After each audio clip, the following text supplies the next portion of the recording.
오전 설교는 요한복음 강해를 계속해 왔는데요. 오늘은 조금 이제 다른 주제를 가지고 한번 하고 또 다음 주부터는 요한복음 강해를 계속 이어서 할 수 있도록 그렇게 하겠습니다. 자, 요즘 성경에 관련된 많은 사본학의 그 진리들 또 사본학에 대한 행로들이 많이 드러나고 나타나고 있습니다. 그래서 앞으로 이 사본학에 대한 탐구, 우리가 성경의 역사, 또 하나님께서 우리에게 전달해 주시고자 하는 그 발자취를 우리가 조금 탐구했을 때 가장 중요한 것이 성경 하나님의 말씀을 확신할 수 있는 그런 행로를 잘 가는 것이 사실은 중요합니다. 그래서 내게 주어진 하나님의 뜻이 과연 무엇인지 이렇게 알았을 때 그 믿음에 나아가는 것이 우리가 지켜질 수 있고 또 마지막 때 아버지 하나님의 많은 기쁨들을 우리가 담을 수 있는 계기가 되기 때문에 그런 일들을 한번 탐구해 볼 수 있도록 하겠습니다. 사실 이 성경 사본학에 대한 역사 이런 부분들을 오늘은 이제 기초 연구로 어렵습니다. 사실은 어렵지만은 이러한 부분들의 그 발자취를 알 때 우리 신앙의 여정을 참 잘 갈 수가 있습니다. 왜냐하면은 세계의 역사 또 우리가 한국을 바로 알고 한국의 역사를 알므로 해서 그 역사에 대한 그런 부분들을 또 이해했을 때 우리가 살고 있는 이 대한민국을 사랑할 수 있고 또 대한민국이 잘 세워져 나가는 하나님의 우편의 가치가 잘 세워져 나가는 그럴 수 있는 우리의 지침이 될 수가 있거든요. 그래서 이 역사라는 것이 굉장히 중요합니다. 과거에 있었던 일도 현재에 있고 또 현재에 있었던 일도 또 앞으로 반복해서 계속 이어서 나아갈 수 있는 것이 역사거든요. 그냥 과거에서만 끝나버리면은 현재에 있는 부분들을 우리가 적용하기도 어렵고 또 앞으로 일어날 일들도 알 수가 없게 되어버리는 거죠. 그래서 그러한 부분들 하나님께서 우리에게 전달하시고자 하시는 그 뜻과 의미, 역사 안에서 우리가 발견을 할 수 있는 거거든요. 그래서 그 역사 안에서는 하나님이 앞으로 미래에 대한 많은 부분들도 이미 다 알려주셨기 때문에 그것을 우리가 발견하는 게 굉장히 중요합니다. 발견하는 것이. 그렇게 되었을 때 이제 우리의 신앙은 하나님이 바라시고자 하시고 또 하나님께서 우리에게 주어진 많은 신앙의 여정들을 바로 갈 수 있는 계기가 될 수가 있습니다. 그래서 우리 이 사본학 하면은 뭐 학술적인 용어인데요. 사실은 성경의 역사다 이렇게 이제 알 수가 있습니다. 그래서 오늘은 내일이 추석이죠. 명절이기 때문에 오늘은 오전 설교를 이것으로 이제 스타트를 끊고 사본학이나 성경의 역사는 다음 주부터는 오후 시간 성경 탐구 시간대에 돌리기로 합니다. 그리고 오늘 오후에는 교제를 나누고 일찍 귀가할 수 있도록 그렇게 하도록 하겠습니다. 뭐 성경 사본학이나 성경 역사는 사실 딱딱하고 굉장히 어렵고 학술적인 거기 때문에 계속 지속적으로는 하지 않겠습니다. 한 번씩 우리가 주제 설교를 또 주제 성경 탐구를 하면서 뭐 수요 모임이나 제가 영상을 올리는 부분들을 그때 이제 집중적으로 하도록 하고 한 번씩 오후에는 이 사본학에 대한 부분들을 또 하도록 그렇게 이어져 갈 수 있도록 하겠습니다. 우리 성경에 대한 이 부분들 많이 여러분들도 궁금하게 생각을 했을 겁니다. 과연 성경이 하나님의 말씀인데 하나님의 말씀이 우리 손에 들려지기까지 어떠한 발자취가 왔는가? 사실은 이 성경의 발자취는 피가 흘려진 발자취다. 이렇게 우리가 세계사 공부에서도 나타났듯이 그렇게 알 수가 있습니다. 왜 피가 흘린 발자취냐? 중세 천년이라는 그 역사를 로마 가톨릭이 장악을 했거든요. 로마 가톨릭이 장악을 하면서 그 중세 천년 동안 성경을 가지지도 못하고 또 성경을 읽지도 못하고 성경을 가진 자나 성경을 읽는 자들은 어떻게 했을까요? 모두 잡아다가 종교재판에 넘겨져서 사형에 처해지는 그런 일이 우리가 성경 역사를 통해서 알 수가 있습니다. 세계사 공부를 조금만 한다면은 좀 다 알 수 있을 거라고 생각이 됩니다. 그런데 그 성경의 역사에 대한 그 발자취도 두 갈래길이 있다. 그러니까 역사도 두 갈래길, 또 신앙의 여정도 두 갈래길, 이렇게 만나는 지점이 사실 지금까지 없습니다. 이 길은 지금까지도 왔고, 또한 다른 이 길은 지금까지도 이렇게 왔다. 이런 부분들을 기억을 하면서 오늘 설교를 들으시면은 조금은 이해가 갈 수가 있습니다. 자, 우리 신앙의 여정에서, 믿음의 여정에서 가장 중요한 문제가 무엇이냐 하면은 한 세 가지라고 이렇게 볼 수가 있습니다. 그래서 성경에 이렇게 아웃라인에 쌓여진 부분들이 그 행로가 세 행로가 있다. 이렇게 이제 볼 수가 있습니다. 그래서 그 첫 번째 근본적인 문제는 과연 하나님의 순수한 말씀을 우리가 가질 수가 있는가? 이런 부분을 한번 깊게 생각을 해보면 좋겠습니다. 하나님의 순수한 말씀을 우리가 가질 수가 있는가? 아니면은 또 뭔가 새로운 걸 내가 계시를 받고 또 뭔가 내가 하나님이 성경 외에 다른 것을 주시는가? 그렇진 않아죠. 모든 하나님의 우리에게 알려주고자 하는 그 뜻을 알고자 하는 것은 어디에서 찾아야 될까요? 성경에서 찾아야 된다는 거예요. 그러면 하나님께서 성경에 대한 그런 부분들은 하나님의 말씀은 순수한 말씀이거든요. 거기에 부패하거나 또는 하나님의 말씀이 다른 어떤 변질되었거나 또는 이런 부분이 아니라 순수하다는 거거든요. 그래서 하나님의 순수한 말씀을 우리가 지금까지도 우리 손에 가지고 그 말씀을 읽고 하나님의 그 말씀에 순종을 하고 있는가, 이러한 부분이 굉장히 사실은 중요합니다.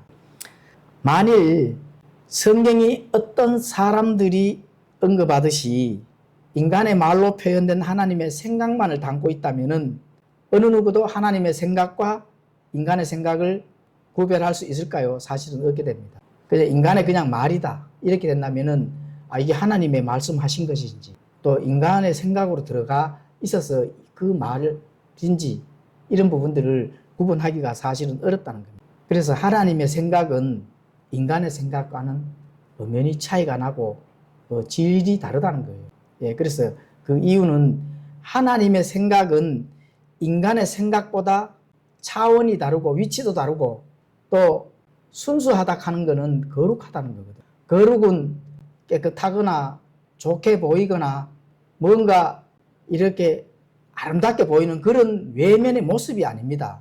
순수하다 하는 그 성경이 가르치는 그 말씀은, 순수하다 하는 그 용어는 또는 거룩하다 하는 그 용어는 분리되었다는 거거든요. 내가 과연 하나님의 편에 분리되어서 거기에 붙어 있는 건지, 세상과 세상에 붙어 있는 건지, 아니면은 내가 하나님과 거기에 붙어 있는데 세상과 양다리 걸치고 있는 건지, 이런 부분들을 논하는 게 거룩이다 이렇게 볼 수가 있습니다. 홀리 바이블 하면은 이 홀리는 분리되어 있다 하는 거거든요. 세상과 나누어져 있다 하는 거예요. 나누어져 있기 때문에 하나님께서 끝까지 어떻게 돼요? 우리가 천국에 갈 수 있는 자격을 주는 거거든요. 세상에 이렇게 양다리 걸쳐 있거나 내 영적 위치나 내 몸의 위치가 세상에 위치되어 있다면 그 천국에 갈 수가 없는 거죠. 그것을 거룩이라고 하는 겁니다. 내가 바깥에 나타나는 것이 좋게 보이거나 뭔가 이렇게 아름답게 보이거나 다른 사람과 달리 보이거나 이렇게 보여지는 것이 아닙니다. 내적인 면을 가지고 이렇게 하나님께서 거룩하다 하는 부분을 가르치는 거거든요. 그래서 이사야서 55장 8절 9절을 함께 읽도록 하겠습니다. 한번 성경을 한번 찾아보십시오. 이사야서 55장 8절에서 9절 다 찾으셨으면 함께 읽도록 하겠습니다. 다 찾으셨죠? 함께 읽도록 하겠습니다. 시작. 내 생각들은 너희 생각들과 같이 아니하며 내 길들은 너희 길들과 같이 아니하니 주가 말하노라.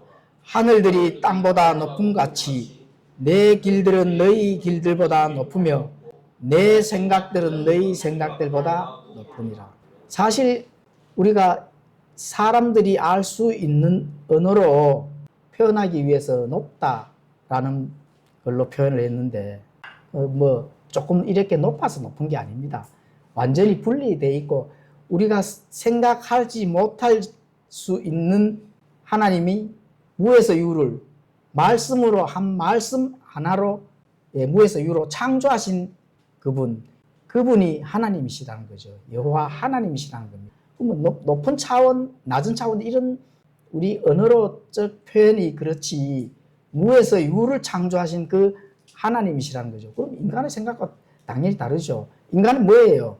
하나님께서 우리를 창조하신 우리는 창조물에 속해져 있잖아요. 그러니까 뭐 높고 낮은 차원이 있습니까? 우리의 위치가 있어요. 우리가 하나님과 영원히 살지 못한다면은 하나님과 영원히 떨어져 있는 그 위치에서 살아야 될 그냥 창조물에 불과한 거죠. 예, 그래 그분의 말씀을 듣지 않는다 하는 것은 매우 안타까운 일이죠.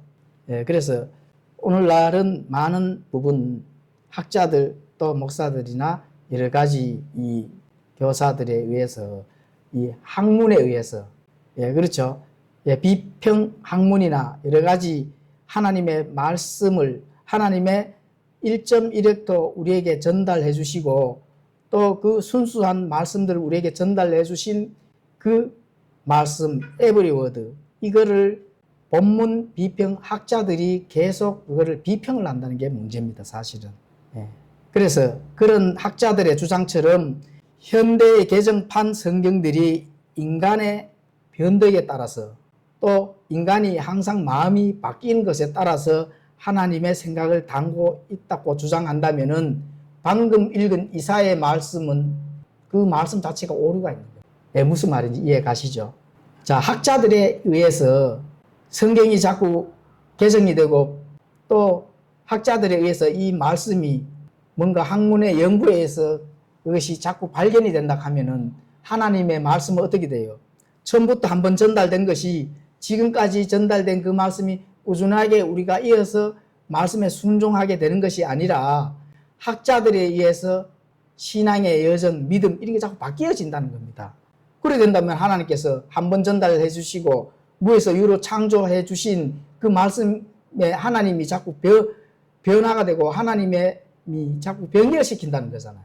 예, 그게 그렇게 있을 수가 안 된다는 겁니다. 자, 그래서 하나님의 말씀을 순수한 말씀을 가졌다는 것은 무효가 되는 거죠. 난 하나님의 순수한 말씀을 읽고 하나님의 뜻을 쫓고 이 다음에 하나님의 왕국에서 영원무궁토록 하나님과 함께 살 수 있다 하는 그 하나님께서 약속해 주신 그 말씀이 어떻게 된다고요? 무효가 된다는 겁니다. 예, 그래서 마찬가지로 하나님께서 그분의 말씀을 전달하고 또 보존하는데 하나님께서 실패를 하셨다면은 하나님의 숨으로 우리에게 전달해 주시고 또 하나님의 영감이 대해서 이 모든 부분의 논의는 무용지물이 된다는 겁니다. 예, 마태복음 4장 4절에 말씀하셨잖아요.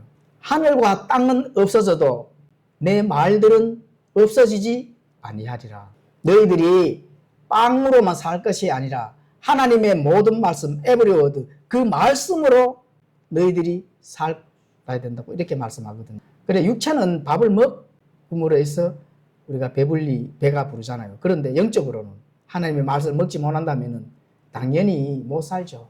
육체의 영적 배고픔은 내가 어디 가서 맛있는 걸 사 먹고 또 내가 먹고 싶은 거 다 먹잖아요. 그럼 영적 양식은 네, 하나님의 말씀이 또 순수한 말씀을 우리에게 영감으로 전달된 그 순수한 말씀이 없다면 또는 부족하다면 우리가 뭘 먹을까요?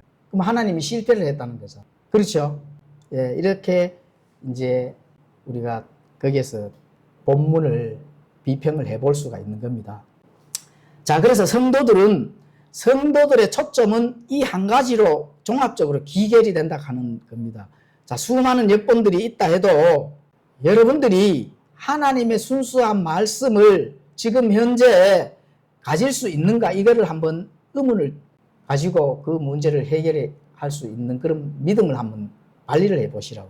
하나님의 순수한 말씀을 내가 지금 가지고 읽고 그 말씀을 먹고 하나님과 함께 동행을 하고 있는지 이러한 부분들을 한번 깊게 생각을 해 보셔야 된다는 겁니다. 그러면은 하나님의 순수한 말씀을 가지고 있다면은 어디서 어떻게 어떤 방법으로 내가 그걸 가지고 있는지 이걸 한번 고민을 해 봐야 됩니다. 자, 그래서 예, 근본적인 문제는 하나님의 순수한 말씀을 내가 가지고 그 말씀을 먹고 그리고 그 말씀대로 합당하게 걸어가는지 이러한 부분들을 깊게 생각하지 않는다면은 이 다음에 반드시 예, 경을 칠 때가 온다. 이런 부분들을 우리가 생각을 해야 됩니다. 왜냐하면은 역사는 끝나지만은 하나님과의 관계에서는 끝나지를 않습니다.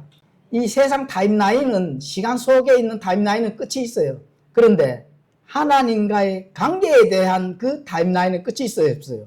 예, 없거든요. 반드시 해결해야 됩니다. 하나님을 만나서 반드시 내가 회개 보고를 해야 할 날이 온다 하는 거 꼭 기억을 하시고 명심해야 된다.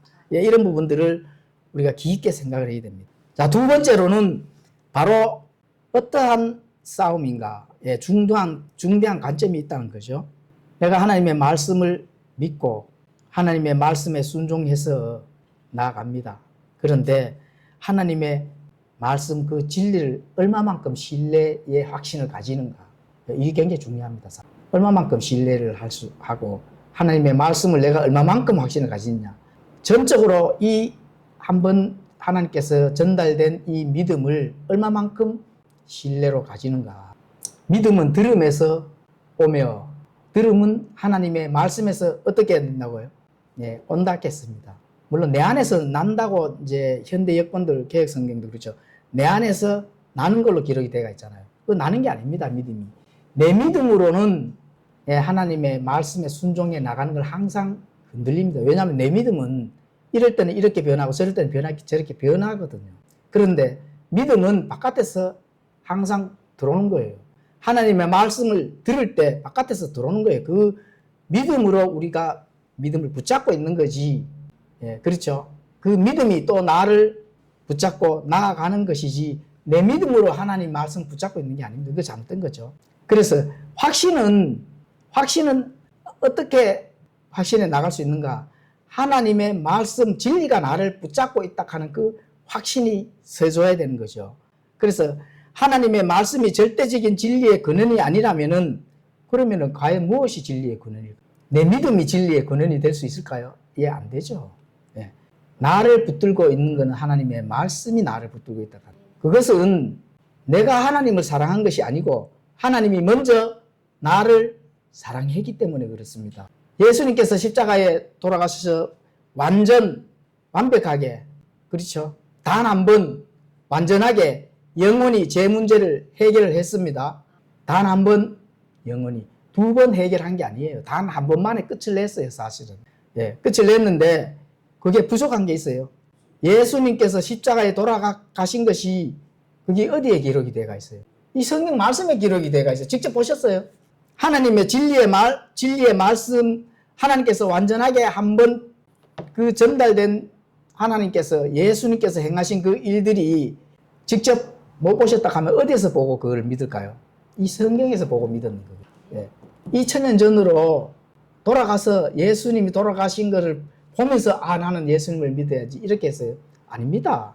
누구라도 하나님께서 말씀을 우리에게 1.1핵도 예, 땅에 떨어지지 아니하고 우리에게 전달해 주셨다 하는 그 약속은 바로 이 진리의 말씀이거든요. 그래서 이 진리의 말씀을 보고 이 진리의 말씀이 내게 들어왔을 때 그 말씀이 나를 하나님께로 끝까지 영원히 예, 인도해 주신다 하는 그거를 믿는 겁니다. 그러면 진리가 만약에 부족하다면은 하나님의 말씀이 부족하고 오류가 있다면은 그 예수님이 오류가 있는 거예요. 요한복음 1장 1절을 한번 펼쳐보십시오. 요한복음 1장 1절. 요한복음 1장 1절 펴졌습니까? 예, 그럼 다 함께 예, 읽도록 하겠습니다. 요한복음 1장 1절 시작. 말씀이 계셨고 말씀이 하나님과 함께 계셨으며 말씀이 하나님이셨더라. 그러면은 지금 내가 예수님이 말씀이신데, 그죠? 처음에 말씀이 계셨다 하잖아요. 그럼 그 말씀이 하나님과 함께 계셨으며 말씀이 하나님이시잖아. 맞죠? 그러면은 내가 지금 하나님과의 관계를 맺는 것이 영적 관계를 맺고 영원히 이 다음에 하나님과 함께 살 수 있는 그 믿음의 그 영적 관계를 어디에서 지금 맺어져 있을까요?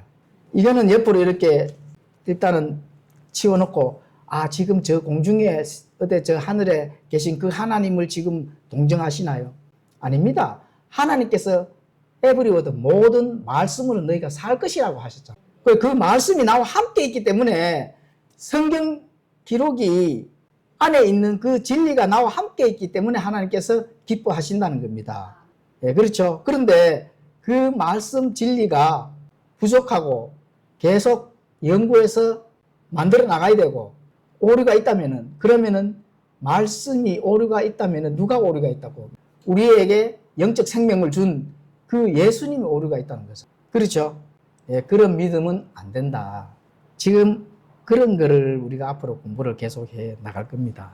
진리가 만약에 부족하다면은 인간은 아무것도 남지 않은 채 진리를 찾아 헤매고 다닐 수밖에 없습니다. 왜냐하면 진리를 만난 적이 없기. 참 진리를 만나게 된다면은, 예, 거기에서 확신을 얻는다면은, 예, 다릅니다. 생각도 다르고, 또 구원받았다면은 내 안에 진리가 들어있어요.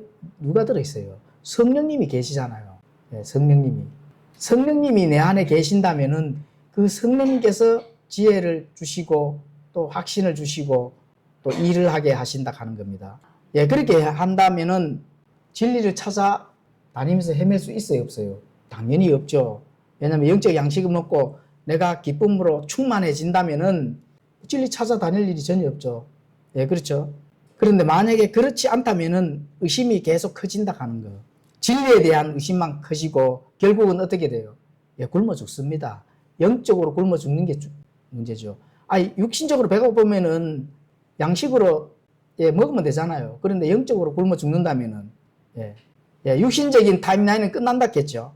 영적 타임라인은, 이 다음에 영적 타임라인이 육신적 타임라인, 지금은 육신적 타임라인 안에 영적 타임라인이 있는 것처럼 보이지만은 그거 잠깐이잖아요. 그런데 이 다음에는 영적 타임라인만 남게 된다 하는 거. 예, 그럴 때 그 하나님께 관계가 뭐 어떻게 하시려고? 예, 그렇죠. 그래서 이 진리가 그만큼 중요한 겁니다. 하나님의 말씀이 그만큼 중요한 겁니다. 하나님께서 우리에게 한번 전달된 그 믿음이 중요한 거기 때문에 그 하나님의 말씀인 이 성경길이 그만큼 중요하다는 거죠. 자, 진리를 찾아 헤매는 것과 소위 비평복문 학자들이 하나님의 완전한 말씀을 찾아서 헤매는 것과 똑같습니다. 그래요, 안 그래요? 내가 학자는 아니지만 그냥 성도야. 하나님의 말씀이 무엇일까? 진짜 진리가 무엇일까? 나는 죽으면 어디로 갈까? 역사적인 믿음이 믿는다 하면 의심만 커집니다. 내가 2000년 전에 십자가에 달린 그 예수님을 믿어요. 그건 역사적인 믿음입니다. 그거는 믿음의 정체성을 꼭 의심을 해봐야 됩니다. 그렇게 되면은 역사적인 믿음을 믿는다면은 항상 의심만 쌓여가지 확신에 찬 기쁨으로 신앙생활을 할 수가 없다 하는 거. 꼭 그거를 깊게 생각을 해봐야 됩니다. 진리에 대한 의심. 예, 그렇죠. 그래서 내가 그 의심이 커지고 진리를 찾고 헤매듯이 학자들의 이 믿음, 학자들도 믿음이 있거든요. 하나님의 말씀을 찾아서 내가 완전하게 하나님의 말씀을 만들어 나가야 된다 하는 그 비평본문 학자들의 믿음. 지금 신학교의 학생들이 그거를 배우고 있습니다. 독일에 가서 유학만 했다 하면은 비평본문 학자들한테서 배운 진리 찾아 헤매는 걸 먼저 배우고 온다니까요. 예, 조심해야 됩니다. 하나님이 위에서 무에서 유를 창조하신 하나님이 한번 전달된 그 자신의 순수한 말씀들을 우리에게 전달해 줄 수 있는 능력이 없을까요? 당연히 있죠. 그런데 찾아 헤매고 다닌다 하는 그 어리석은 믿음을 오늘날 학자들이 목사들을 배출하는 그 신학교에서 이루어진다 하는 거 꼭 아셔야 됩니다. 그런 부분들. 그래서 학자들이 성경 본문을 제대로 된 것도 변질을 시키고 또 이거는 자신들이 발견된 이론들을 또 첨가를 시키고 그렇죠. 이렇게 됐을 때 과연 그런 부분들을 우리가 사본학에서 사실은 알고 공부를 좀 해야 됩니다. 예, 사실 그 중심점은 1881년 진화론이 나온 그때부터 사실은 시작이 됐거든요. 그 전에도 항상 많은 부분 그런 게 조금씩 이렇게 준비를 해왔습니다. 하나님의 말씀을 못 읽도록 하고 중세 천년기 동안 그렇죠.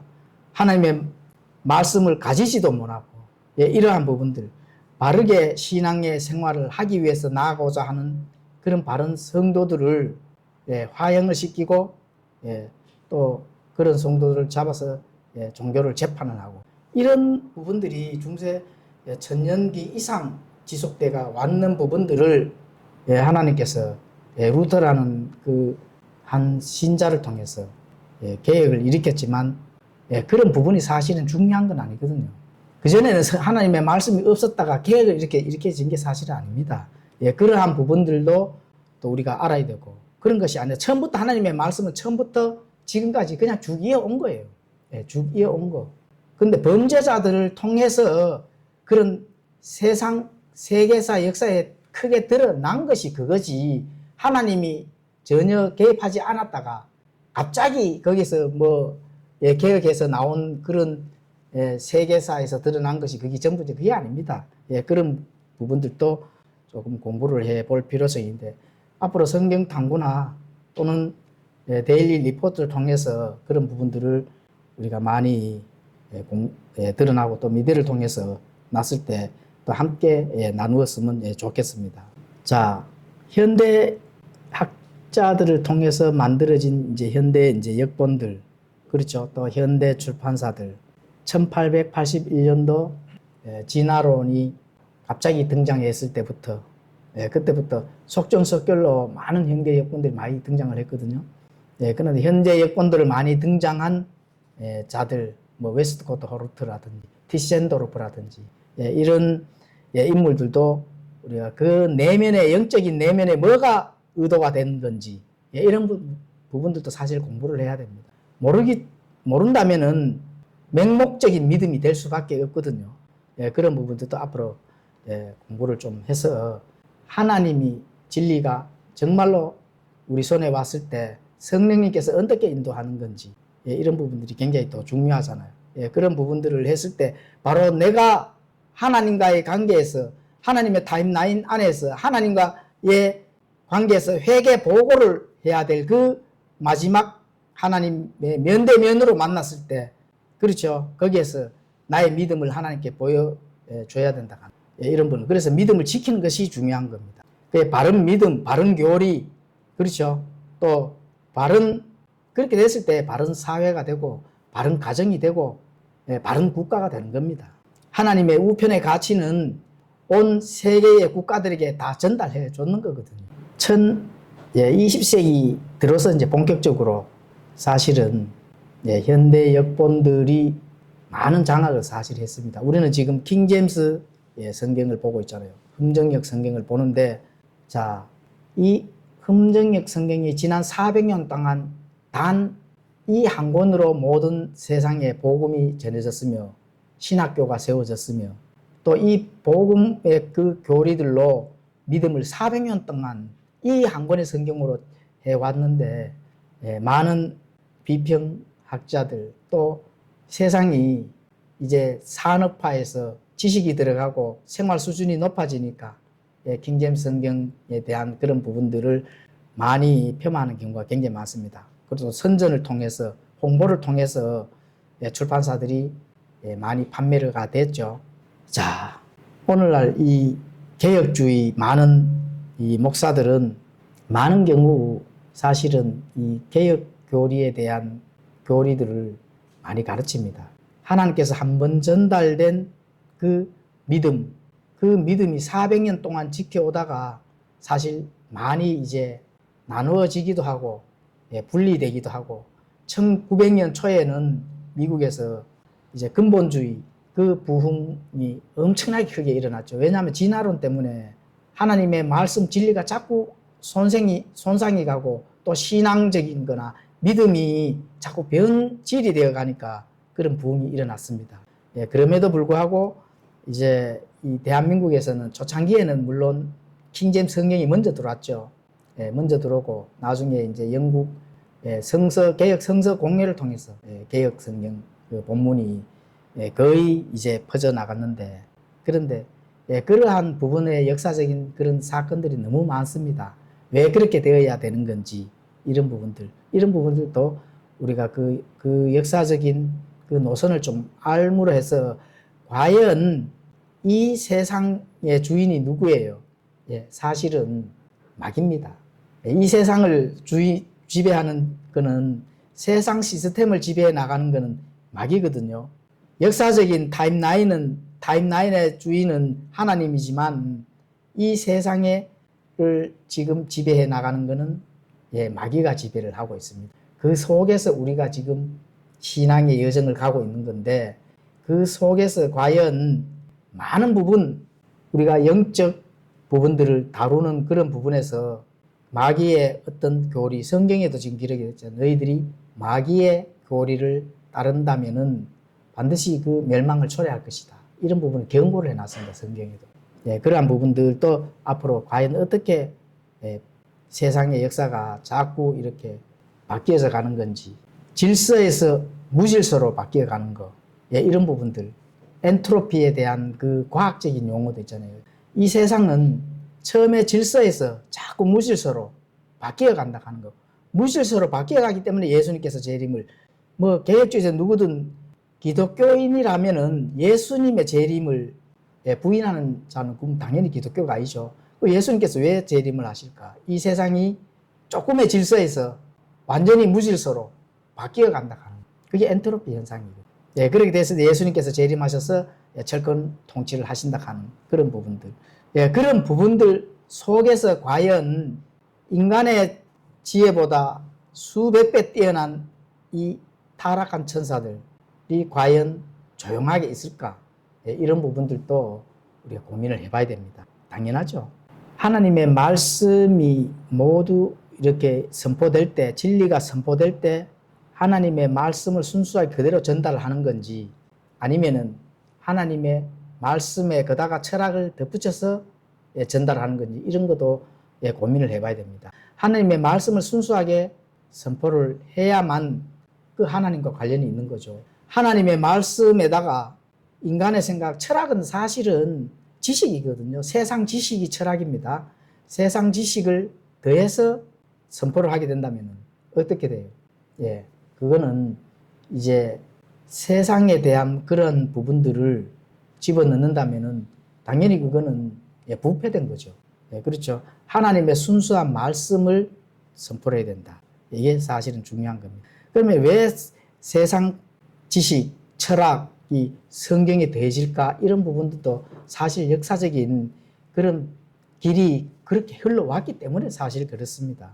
요즘 젊은 신학생들이 신학원에 가서 공부를 배우는 거를 뭐를 배울까요?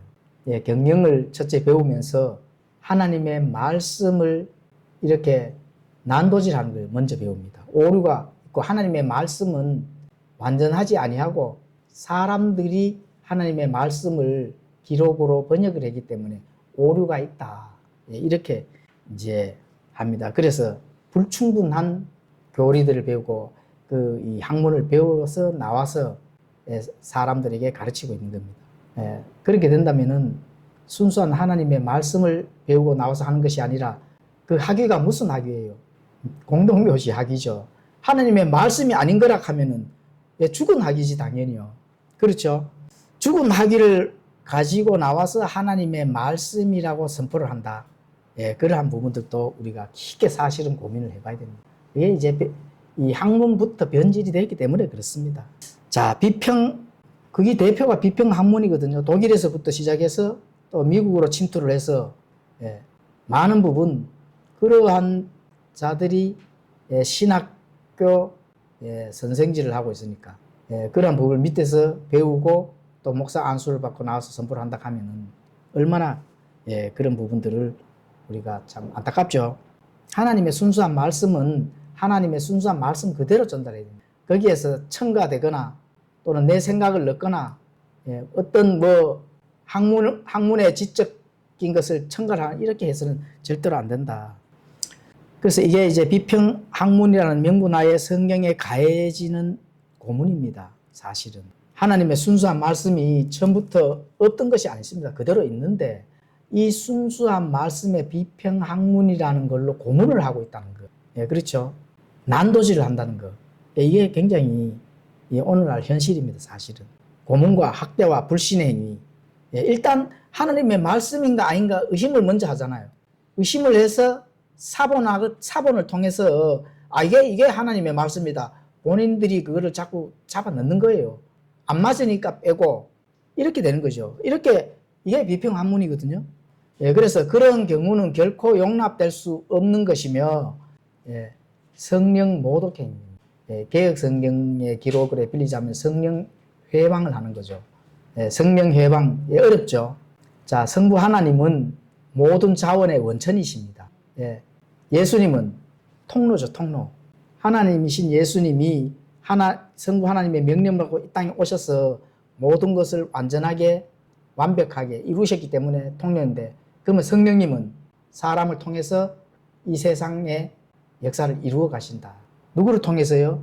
자신의 백성, 하나님의 백성을 통해서 성령님께서 이루어 가시는 게, 그럼 실행자가 누구예요? 성령님이라는 거예요. 그렇죠? 그래서 성령님이 뭔가 하시고자 하는 걸 어떻게 해요? 회방을 한다. 그게 이제 성령 회방인데, 회방은 아니고 성령님, 하나님을 모독하는 거죠. 그렇죠? 뭐 회방을 한다고 해서 하나님께서 하실 일을 안 하시겠어요? 또 못 하시겠어요? 그건 아니잖아요. 계속 모독을 하는 거죠. 그렇죠? 그런 행위를 하면은 안 되겠죠. 자, 성경은 하나님의 말씀인가 아닌가? 이게 이제 참 굉장히 비평학자들을 통해서 많은 논의를 해가 오고 또 논쟁도 굉장히 많습니다. 모세오경에 대한 그런 부분들은 모세가 썼지 않다고 하잖아요. 비평본문학자들이.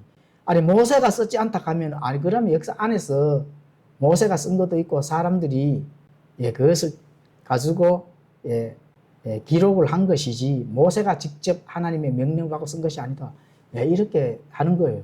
그러면은 그 모세오경 그 뭐죠, 그러면 그게? 자, 그래서 이제 본문 비평학자들이나 거기에서 나와서 성경을 가지고 이렇게 많은 부분 우리가 소위 학대를 하고 고문을 하는 그런 불신행위 결코 용납해서는 안 되겠죠. 그래서 이런 자들이 결국은 우리가 마태복음을 공부를 과거에도 이제 해왔는데 누가 하는 행위죠, 그게? 바리새인들이 하는 행위입니다. 예수님께서 바리새인들을 가지고 뭐라고 칭했을까요? 독사의 자손이라 했죠. 그 개혁 성경으로 우리가 한번 표현하면 독사의 새끼들아. 그렇게 표현을 했다는 겁니다. 바리새인들. 그 바리새인들은 율법에 대한 부분들은 능통한 자들이거든요. 율법 선생들입니다. 물론 유대인의 그 종교 지도자들이고, 그분들은 다 부활도 믿는 자들. 그런데 그런 자들의 모임이 오늘날 누가 하느냐? 바리새인들 같은 그런 모임들, 교단들이 하는 겁니다. 교단들. 교단의 전통을 배우고 익히는 것이 바로 거기에서 나온 거거든요. 성경을 모독한다 하는 이 성경에 대한 그런 부분들, 이런 부분들을 계속 집요하게 하나님의 말씀에 순수한 것을 훼손하는 거죠. 다시 말하면. 이게 성경이 하나님의 말씀이라 하면서도 계속 이제 바꾸는 거죠. 네슬레 알란드 같은 경우는 28판까지 나왔잖아요. 개정되는 그 그리스 원문 성경은 다 이 개혁 성경, 한글로 된 거는 그 텍스트에서 다 번역이 돼가 나온 거거든요. 그럼 28판까지 네슬레 알란드 같은 경우에는 나왔다 하면 왜 자꾸 개정이 되고 왜 자꾸 바뀌어요? 하나님의 순수한 말씀이 한 번 전달됐다 하면 끝까지 가셔야지. 그렇죠.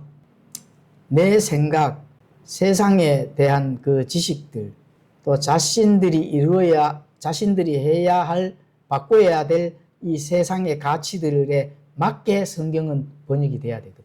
그러니까, 그렇다면은, 그러한 것들 때문에 계속 바뀌는 겁니다, 사실은. 그렇죠. 그거는 이제 요즘에는 많은 부분 하나님께서 다 이루시고, 지금 계시록 조금 이렇게 남았잖아요. 이 세상이 돌아가는 거 보면은 많은 부분 이제 뭐 누구라도 마지막 때다 이렇게 얘기했을 때 아닙니다. 이런 사람이 사실은 없거든요. 그런 걸 다 인지를 하거든요.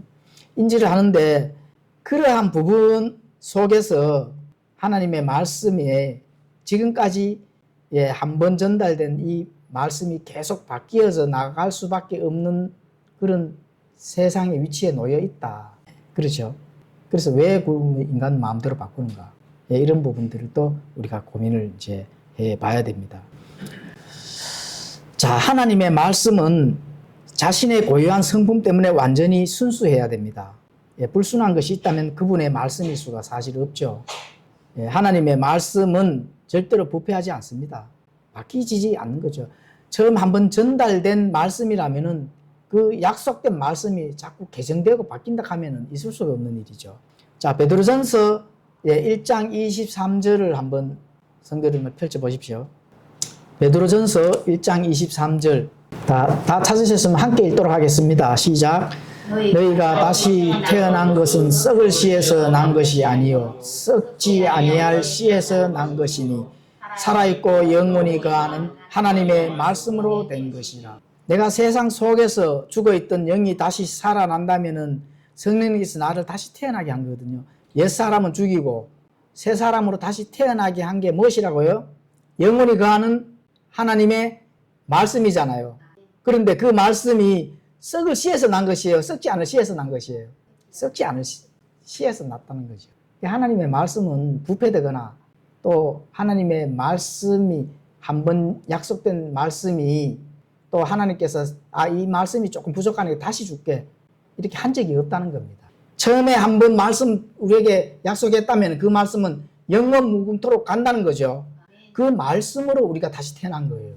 잠언 30장 5절에 가보시면은 하나님의 모든 말씀은 순수하며 그분은 자신을 신뢰하는 자들에게 방패가 되시느니라. 순수한 말씀을 믿고 그걸 신뢰를 했을 때 하나님께서 드디어 나의 방패가 되신다 하는 꼭 기억을 해 주셨으면 좋겠습니다. 자, 이 성경에 대한 부분들은 참 어제 오늘 일이 사실은 아니고 새로운 것도 아닙니다. 성경의 역사의 관점을 우리가 공부를 해보다 보면은 이러한 것을 분명하게 느낄 것입니다. 하나님의 말씀의 싸움은 그 파급 효과는 사실은 끝이 없는 거죠. 예수님이 재림하시고 그리고 철권통조 통치하시고 우리가 예수님과 면대면으로 만났을 때 그때는 끝나겠죠, 당연히. 그 전에는 사실 끝이 없다 하는 거예요. 왜 끝이 없을까요? 이 세상의 많은 부분에 영적인 부분을 다루는 것, 이러한 부분들은 이 대적하는 자들도 많기 때문에 그렇습니다. 하나님의 말씀을 대적하는 자들, 양의 탈을 쓴 그 사탄도 광명한 천사로 온다 했잖아요. 그런 양의 탈을 쓴 대적하는 자들, 그것도 보면 양이에요. 빛과 소금의 역할을 합니다. 양들에게 꼴을 먹인다고 해요. 그런데 베레아 교인들처럼 그 말씀이 사도 바울이 전달한 그 말씀도 하나하나 맞나 확인을 다 했다는 거거든요. 사도행전에 가보십시오. 확인을 다 하고 옳거니 맞는 거는 맞고 아닌다면은 당연히 반박을 했겠죠. 맹목적인 믿음은 내 생명에 문제가 생길 수가 있다 하는 거 반드시 인지를 해야 됩니다. 에덴 동산에서 사탄이 하나님의 말씀을 부인하고 하와가 그것을 변질시켰을 때부터 오늘날까지라 하는 너희가 선악을 먹으면은 정령 하나님께서 죽는다고 말씀하셨느냐 이렇게 질문부터 던지잖아요. 결코 죽지 아니하리라. 그렇죠. 그런데 하나님 뭐라 했어요? 내가 선악을 먹는다면 결코 반드시 죽으리라. 근데 마귀 사탄은 죽지 아니하고 너희 눈이 밝아질 것이다. 이렇게 되잖아요. 그렇게 변질시킨 그때부터 하나님의 말씀을 지금까지도 그렇게 해왔는 겁니다. 하나님의 말씀을 뜯어고치고 마음대로 하는 것은 타락한 인간이 가장 좋아하고 추구하는 것 중에 하나예요. 왜냐하면 하나님은 침묵하시거든, 지금까지. 왜 침묵할까요? 선과 악을 구분해야 될 필요성이기 때문에 그렇습니다. 너는 진리의 말씀을 바르게 나누어 하나님께서 합당하게 걸어갈 수 있는 군사로서 너희들이 말씀을 잘 나누라 했거든요. 말씀을 잘 나누라 하는 것은 내가 정말 하나님의 위치에 정확하게 서 있는지, 내가 내 영과 또 내 육신과 내 이성이 정말로 하나님 위치에 정확하게 서 있느냐, 아니면 세상의 위치에 정말로 서 있느냐, 이거를 하나님께서 말씀하시는 겁니다. 정확하게 나누라는 겁니다. 단지 하나님께서 한번 전달된 이 믿음을 너희에게 완전하게 줬기 때문에 더 이상은 내가 너희들에게 전달할 것이 없다. 이 안에서 우리가 찾아야 되거든요. 뭔가 직통 계시를 받는다든지 이거 있을 수가 없는 일이죠. 그럼 성경이 왜 필요해요? 그렇죠. 그래서 타락한 인간이 가장 좋아하는 것은 하나님의 말씀을 이렇게 저렇게 주물러 보는 겁니다. 비평 본문 학자들처럼. 예, 그렇죠. 그래서 신약 성경의 본문이 바로 이 좋은 그런 사례입니다. 구약 성경은 유대인들, 랍비들이 철두철미하게 보존을 했거든요, 사실은. 왜냐하면 글자 여호와 하나 쓰고 여호와라는 이 단어도 두려워서 전부 주로 다 썼잖아요.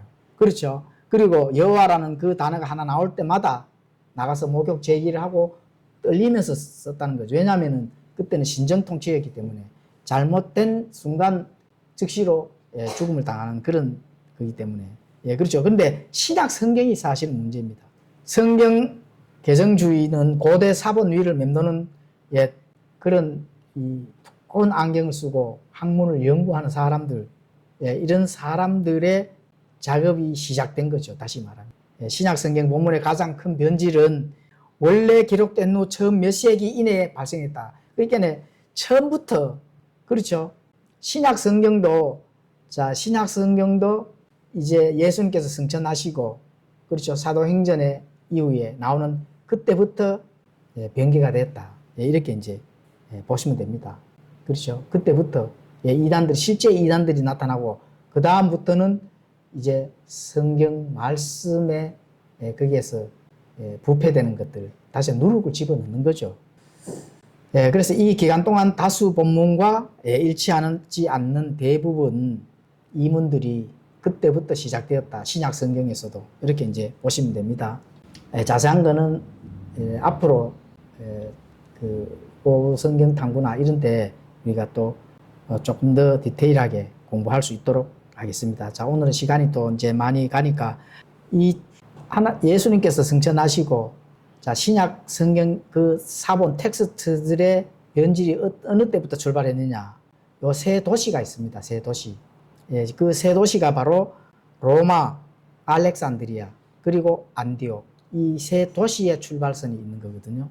그래서 가장 로마 제국에서 크고 영향력 있는 도시가 바로 이 세 도시였습니다. 로마, 알렉산드리아, 그리고 안디옥. 자, 이게 굉장히 큰 의미의 목적을 가지고 있습니다.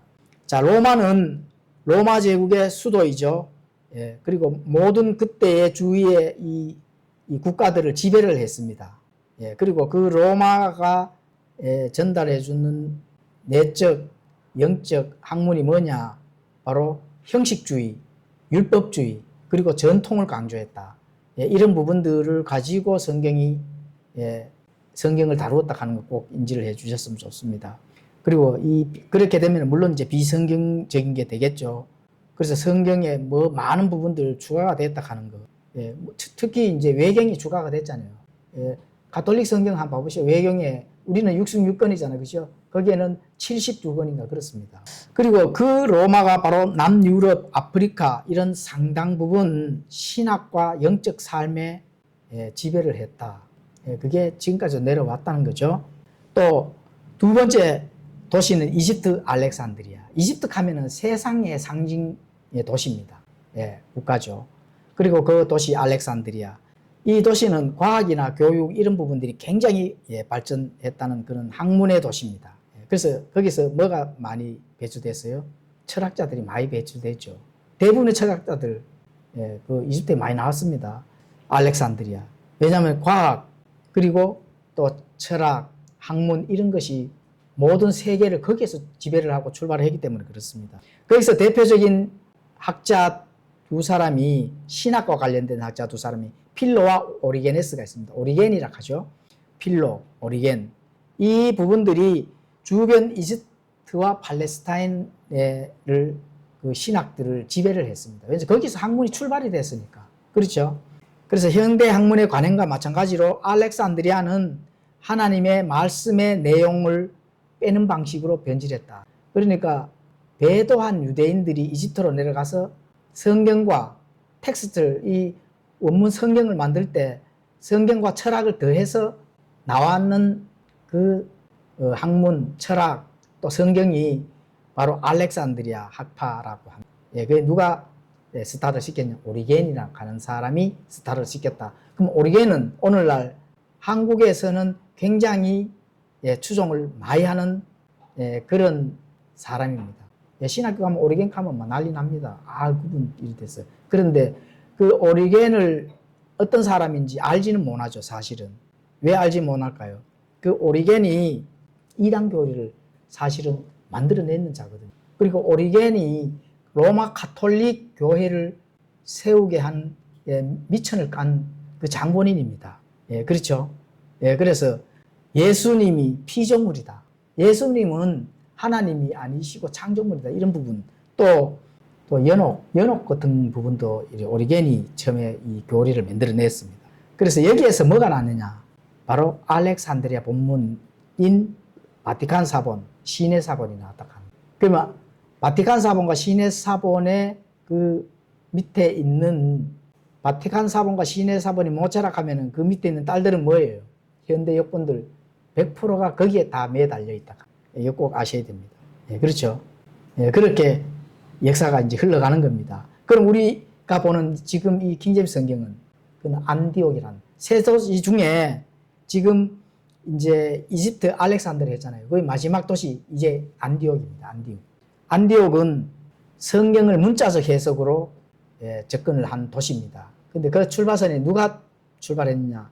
바로 12사도들이 안디옥에서 복음을 전파하는 도시로 정해서 거기에 출발을 했다가 굉장히 중요하죠. 그리고 첫 그리스도인이라고 불림을 했는 데가 이 안디옥이라고 하는 도시. 여기서는 성경이 비유나 상징 이런 것들보다도 성경이 그대로 사도들이 이렇게 성경을 완성하고 거기에 있는 본문 텍스트를 그대로 전달해 준 도시가 바로 안디옥이라고 하는 거기가 출발선입니다. 그래서 이 본문에서 나왔는 많은 부분이 바로 비잔틴 계열 본문으로 이렇게 불립니다. 이 본문은 신약 성경 사본 중에 가장 많은 수를 차지한다 해서 우리가 오늘날도 조금만 찾아보시면은 이 본문을 가지고 다수 본문이라고 합니다. 많은 사람들이 이 본문을 필사해서 이 본문이 지금도 남아있는 본문이 5,300여 개가 되는데 이 본문이 무슨 본문이라고요? 안디옥에서 나오는 많은 성경 신자들이 읽고 딸고 또 번역하고 필사하고 이래 했는 남아있는 것도 그만큼 지금 많이 남아있는 겁니다. 그 성경이 바로 킹제임스 성경의 모체가 되겠죠. 그럼 그 성경에 따른 누가 돼요? 킹제임스 성경이 되는 거예요. 그래서 400년 동안 모든 신학이 지금까지 세워져 나오는 겁니다. 그래서 이 성경이 바로 킹제임스 성경의 기초가 되는 공인 본문이라고 하는 거예요. 공인 본문은 누가 공인이 정해줬다 이런 게 아니고 공통된 많은 성경 신자들이 그대로 필사하고 그대로 받아들인다 해서 공인 본문이라고 하거든요. 텍스트스 리셉트스, 또 영어로는 received text, 이렇게 이제 용어를 그렇게 지칭을 합니다.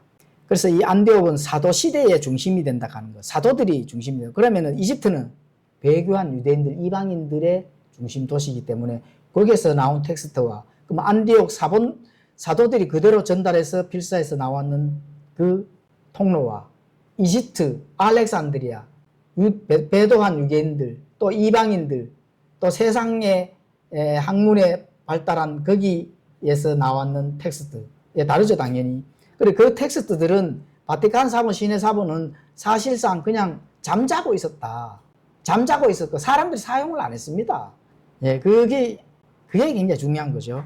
그래서 안디옥은 사도 시대의 그 중심된 그 사도들이 지금까지 전달해 준 텍스트로 1611년도에 첫 등장했는 게 바로 킹제임스 성경이 지금까지도 400년 동안 많은 사람들이 미국이나 또는 지금 영국 이런 부분도 70~80% 킹제임스 성경을 보고 있는 겁니다, 사실은.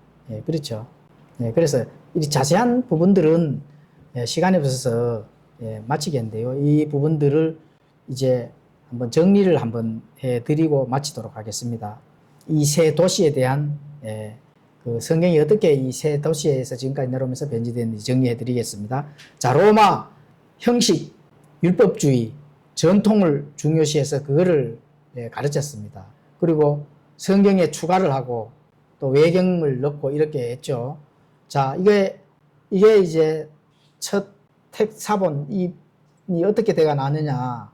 성경이 어떻게 되겠냐. 라틴어 거의 불가타락합니다. 라틴어. 그래서 그때는 라틴어 성경이 굉장히 많았습니다. 물론 구라틴 성경은 킹제임스 성경과 거의 100% 동일했습니다. 그리고 제롬의 304세기에 제롬이 로마 가톨릭 이 주기경에 의해서 다시 번역되가 나왔는 이 라틴 제롬의 라틴 벌떼기트는 그때부터 이제 변개가 됐죠. 자, 알렉산드리아.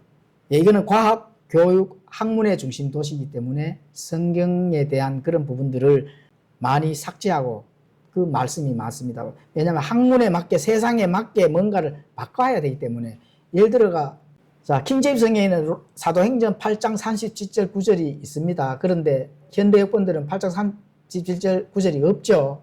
물론 없음이라고 적혀져 있습니다. 그런데 자, 유아 세례를 주기 위해서는 신앙의 고백을 하지 못하는 유아 세례를 주게 되면은 그 성경이 있으면 안 되거든요. 거기에 사도행전 8장 37절에 문맥이 있으면 안 되기 때문에 그냥 그대로 삭제를 해버린 겁니다.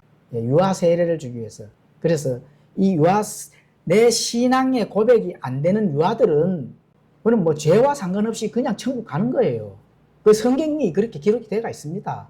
그런데 세례를 주었다 하면은 정말로 어른이 됐을 때, 유아가 성장을 해서 이제 세상의 인지를 가지고 죄를 해결해야 될 나이가 됐을 때는 다시 구원을 받아야 되죠, 당연히. 그런 부분들은 나중에 교리적으로 한번 제가 전달해 드리겠습니다. 그런데 그런 유아 세례에 의한 것 때문에 많은 부분 논쟁이 굉장히 심했습니다, 학자들 간에. 물론 성경을 믿고 성경대로 믿고 나오는 성경 신자들은 거기에 대해서 많은 부분 반박을 많이 했죠. 근데 물론 뭐 세례는 아니고 침례입니다. 그래서 많은 사람들이 로마 가톨릭에서 너희들이 침례를 그렇게 좋아하면은, 그래서 제침례 교도가 등장하는 이유가 바로 거기에 있습니다. 침례가 그렇게 좋아하면은 정말로 한 물에 담겨바라고 물을 수상시켜서 많은 사람들이 순교를 당했습니다.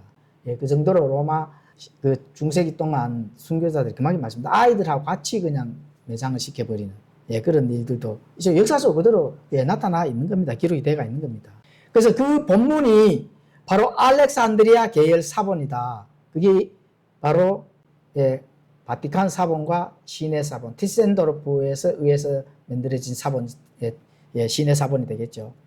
그리고 이제 방금 전달된 안디옥에서 출발한 사도들이 출발한 그 성경 문자 그대로 하나님께서 전달했는 거 절대로 그 내용의 의미를 바꾸지 않고 그대로 전달할 수 있도록, 그래서 사람들이 알고 소망을 가지고 신앙의 여정을 갈 수 있도록 했는 그 안디옥에서 사본들은 하나님께서 보존해 주시겠다는 그 약속을 믿고 성경을 읽고 필사하고 또 필사된 그 성경들이 또 후대에서 또 필사하고 이렇게 이어서 전달해서 지금까지 내려온 그 사본이 사실은 대부분이 그 사본입니다. 그래서 장로교에서 믿고 1516년에 출간된 제네바 성경이 있습니다. 그 킹제임스 성경하고 99% 똑같습니다. 그 제네바 성경은 어디로 갔을까요? 그렇죠. 그래서 1637년 웨스트민스터 신앙 고백에서도 성경의 무엇은 하나님의 말씀은 한번 전달된 거 끝까지 그 믿음의 그 고백이 바로 1637년에 장로 교도들이 모여서 선언한 게 웨스트민스터 신앙 고백입니다.